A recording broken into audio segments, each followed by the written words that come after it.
Hey guys, Mr. Wheel Gunner back here with you, here with the update on the Ruger Super GP100, now that I've been able to go to the range and shoot it a bit.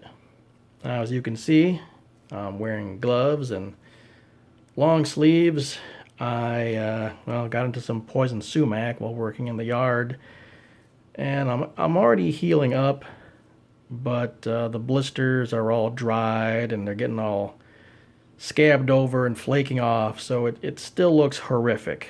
And I'm pretty sure you guys would rather not see any of that. So that explains the gloves and the long sleeves. All right, let's get to the gun. Okay, you can see I've swapped out the wooden grips for these Hogue rubber grips.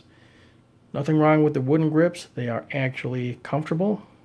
And in the shooting portion of this video, which is at the end, I am using the wooden grips. Again, they're fine, but they just feel a little too slick in my hands. Hopefully Ruger or Hogue will offer, a version with some stippling or some checkering on it. I think that would help quite a bit. Anyways, this one's pretty comfortable, so I went with this one. And to be honest, it looks pretty nice on the gun. They're not as pretty as the fancy Hogue wooden grips, but I think these go with the rest of the gun styling a little bit better. Anyway, moving on to the trigger. Now, this is a competition revolver. Okay. What I'm about to do, you'll probably never do in competition. Now, first the safety check. Yes, it's empty. Okay, so you're never going to stage the trigger in competition. Okay, I've never seen any competition where somebody went, like, shooter, are you ready? Stand by, and then, oh, let me stage that trigger, and then bang. So I get it, you're never going to do this, but I'm a trigger snob, okay? So, I do these things. So when you do pull the trigger slow, you can feel when the cylinder locks. It's almost like you're hitting, I don't know, like a ghost notch in a way. It doesn't hitch up, don't get me wrong. It's not like I'm fighting it. But you definitely feel it. It's a lot more noticeable than with a Smith & Wesson. You hit that point and, man, you really feel that cylinder lock in. In a way, it feels good because, you get that solid lock. Right there. But you do still kind of feel it when you pull the trigger, like a normal person.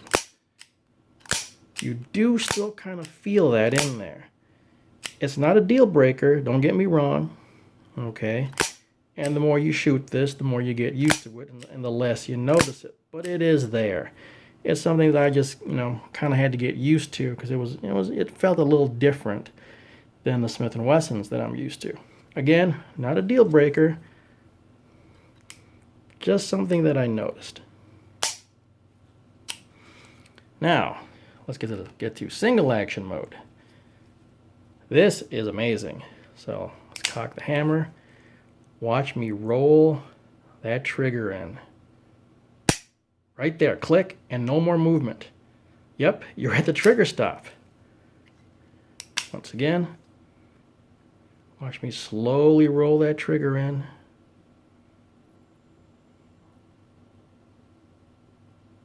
Right there, click. Very nice, finely tuned single action trigger by Ruger. Look at that, that's the way you do it. Yeah, and right there, you're at the stop. No more excessive movement after the click. Really nicely done. I don't see an external trigger stop either. Maybe there's an internal one, I don't know. But, regardless of how Ruger got to that point, it's really well done. Well done by Ruger. Overall, a worthy purchase. I'm glad I got this revolver. I was a little iffy at first, but you know what? I think Ruger hit one out of the ballpark with this as far as performance and its features. MSRP is a little high, I will admit. I got mine through grabagun.com. I don't work for them. I don't get any kickbacks. You buy your revolver wherever you want. I went with them because they had the best price on this. Their price for this was way, way, way down from Ruger's MSRP. Um, yes, I know it comes with that nice case, but still, I think Ruger's MSRP is a little too high. If they can bring that down, or if Grab-A-Gun's pricing becomes the norm for this revolver, then I think Ruger is kind of in the sweet spot.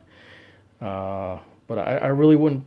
I don't see myself paying much higher than what Grab-A-Gun is selling this thing for. But again, other than my quibbles with the price, overall, really nice gun. I thought these little vents would give me OCD. They're really not that bad. My concern was that dirt would get in there. No, to be honest, it really doesn't happen. Okay. And if it does, just take a Q-tip and swab out there. You know, no dirt is gonna get in between, like in there. All right. Assuming of course you're not abusing your gun. Okay, it's a competition gun. Okay, so don't use this as your go-to-war gun. Okay, this isn't the gun that you going into tunnels with or whatever. Okay, so yeah, it's meant to be run hard, but not in any kind of war environment. But anyway, overall, good job by Ruger. I want to see more of this. I want to see the custom shop expand their revolver line. I don't know if they will, but hey, I can dream, right?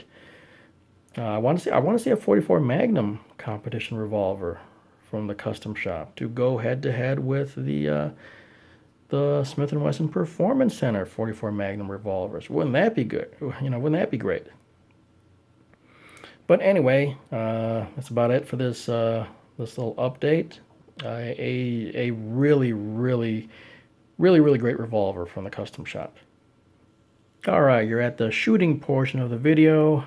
Word of warning, as you know, I am the world's, well, possibly the world's slowest shooter. So, yeah, this can be very boring.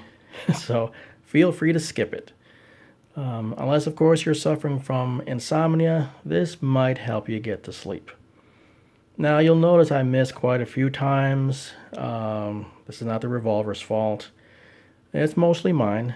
And I say mostly because, well, when I got to the range and got the paper target set up to try and see where I was hitting on paper, it started to rain. So, yeah, I wasn't going to go out there and, take a peek at the paper targets. Nor was I going to go up there to put up more paper targets. So I basically had to make my adjustments kind of just where I was hitting, and mostly had to use the sights as they came from the factory. They were mostly dead on though, so it wasn't too big of an adjustment. But long story short, where I'm missing, it's not the revolver's fault. It's just that I didn't have time to properly adjust the sights. Also, I don't have my gloves or my long sleeve shirt. So yeah, in some of these angles, you're going to see the poison sumac on my arms and on my hands. And yeah, it can look pretty horrific. So just a word of warning in case you're snacking or something while watching this video, you may want to put the food away. But all right, here comes the shooting video. Thanks for watching. I'll catch you guys next time.